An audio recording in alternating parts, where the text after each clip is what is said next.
Many of you remember when Bibles were like this in homes and in churches.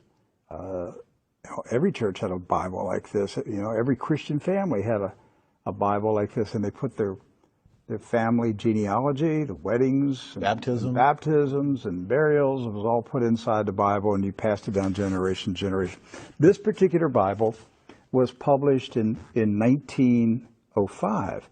Now, the reason I brought it out is that I want to show a map that's in this Bible. Now, mind you, the Scofield Bible was not published until 1913. Right. And I have in my office an original 1913 Scofield, which was the introduction of the Zionist Masonic heresies about a future state of Israel and separating the church from Israel and all that rapture stuff. That's where it came from.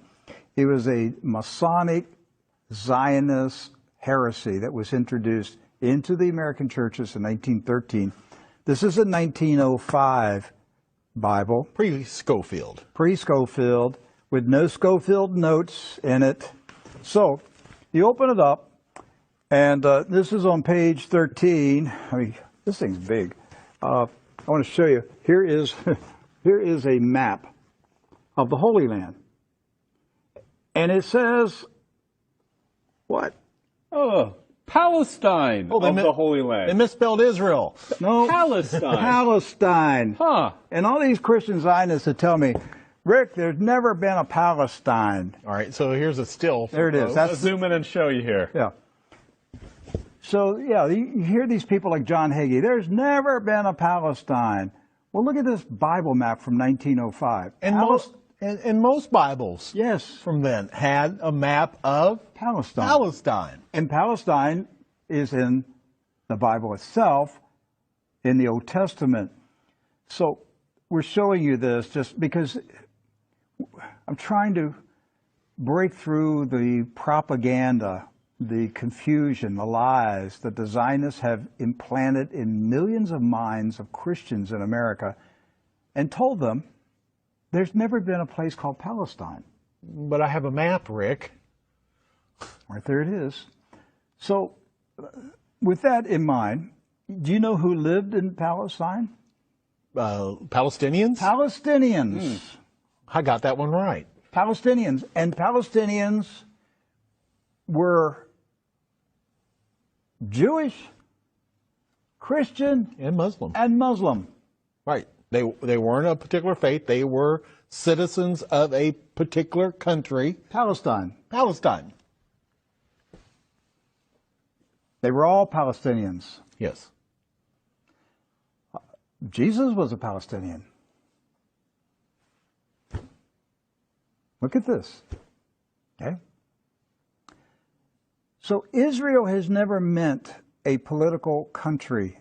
It's always meant the people of God. Yes. The called out ecclesia, the people of God. That's what Israel means. It's not a political country. With that in mind, we're going to show you some of the scenes of the violence that's taking place in Palestine this week, because here's what's happened.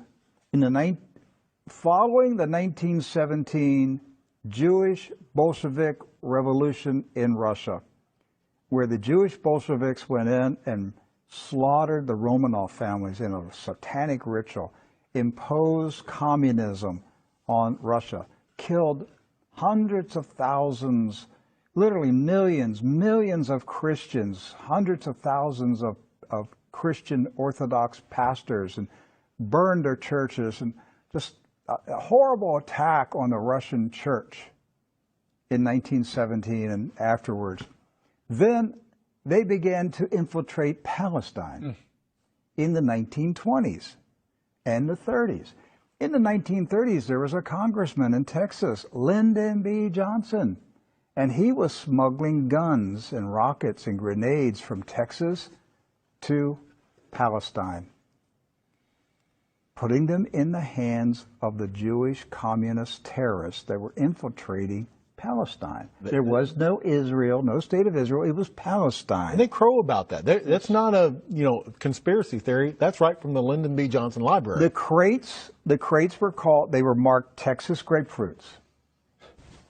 The grenades, they were shipped as Texas grapefruits. The same grapefruits that blew up the King David Hotel. Right. So the 1920s, the 30s, and into the 40s, the European Ashkenazis invaded Palestine, infiltrated. The Arabs, Christian, Muslim, and Jewish, all Palestinians, were alarmed by the arrival of the communist Ashkenazis from Europe. The so-called Jewish settlers were they killed the Jewish residents of Palestine. Yes. You understand that? They killed the Jews who lived in Palestine. They killed Christians. They killed Muslims. They finally got enough critical mass that they had enough numbers that they took over Palestine and declared their independence in 1948. And Harry S. Truman, a 33rd degree Freemason, quickly recognized this new country as a real country. And that's how we got to 1948 and the State of Israel. There's never been peace in the Middle East since that day. That day is marked by all Palestinians as a day of disaster. Nakba. Nakba. A day of disaster. The disaster continues to this day. The Ashkenazi invaders continue to take the land, the homes of the Palestinians who have resisted, refused to leave their houses, refused to leave their farms. It's not about Palestinians trying to chase out Jews. It's Jews who are trying to chase out Palestinians. And to this day, since 1948, they're still fighting them, trying to make them leave. Right. And these Palestinians have been